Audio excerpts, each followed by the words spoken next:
Assalamualaikum warahmatullahi wabarakatuh.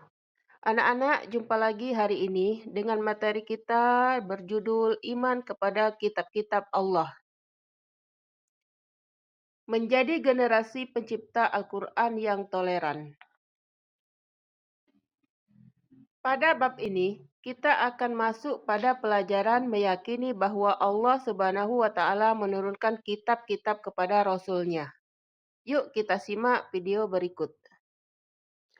Pengertian iman kepada kitab Allah. Iman kepada kitab Allah Subhanahu wa taala adalah membenarkan bahwa Allah Subhanahu wa taala mempunyai kitab-kitab yang diturunkan kepada para rasul-Nya.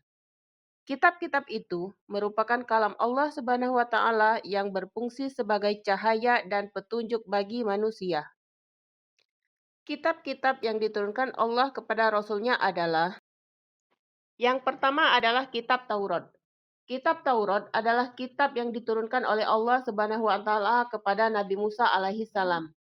Kitab Taurat diturunkan sebagai pedoman bagi Bani Israel, yang kemudian disebut sebagai bangsa Yahudi.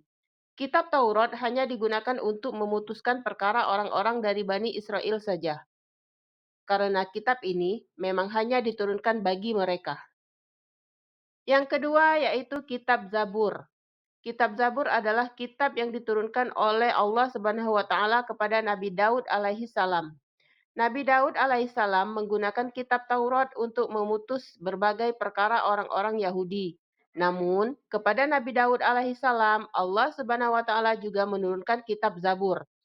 Menurut Imam Qurtubi, sebagaimana dikutip dalam tafsir Quran Kemenak, kitab Zabur tidak berisi hukum-hukum perkara seperti Taurat tetapi berisi hikmah dan nasihat.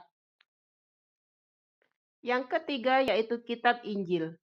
Kitab Injil adalah kitab yang diturunkan oleh Allah Subhanahu wa taala kepada Nabi Isa alaihi salam. Seperti halnya Nabi Musa alaihi salam dan Nabi Daud alaihi salam, Nabi Isa juga merupakan nabi dari Bani Israel atau Yahudi. Menurut Quran surat Al-Maidah nomor 5 ayat 46, Allah Subhanahu wa taala menurunkan Injil kepada Nabi Isa untuk menyempurnakan isi Taurat yang telah berakhir masa berlakunya. Berikutnya yaitu Suhuf Musa dan Ibrahim. Suhuf Musa dan Ibrahim adalah lembaran-lembaran yang diturunkan oleh Allah Subhanahu wa taala kepada Nabi Musa dan Ibrahim. Lembaran-lembaran ini sudah hilang dan tidak diketahui isinya. Namun, sebagian isi suhuf-suhuf itu ada yang diberitakan di dalam Al-Quran dan hadis.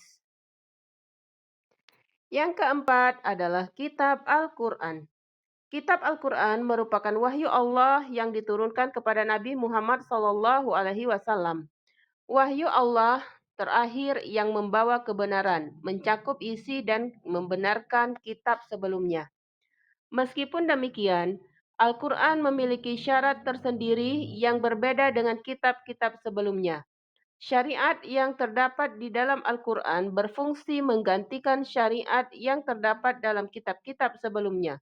Namun, walaupun masing-masing kitab Allah memiliki syariat yang berbeda, tetapi dasar dan tandasan-dasarnya sama, yaitu ajaran tentang tauhid atau mengesahkan Allah Subhanahu wa taala. Terima kasih sudah mengikuti pembelajaran pada hari ini. Semoga bermanfaat untuk kita semua. Wassalamualaikum warahmatullahi wabarakatuh.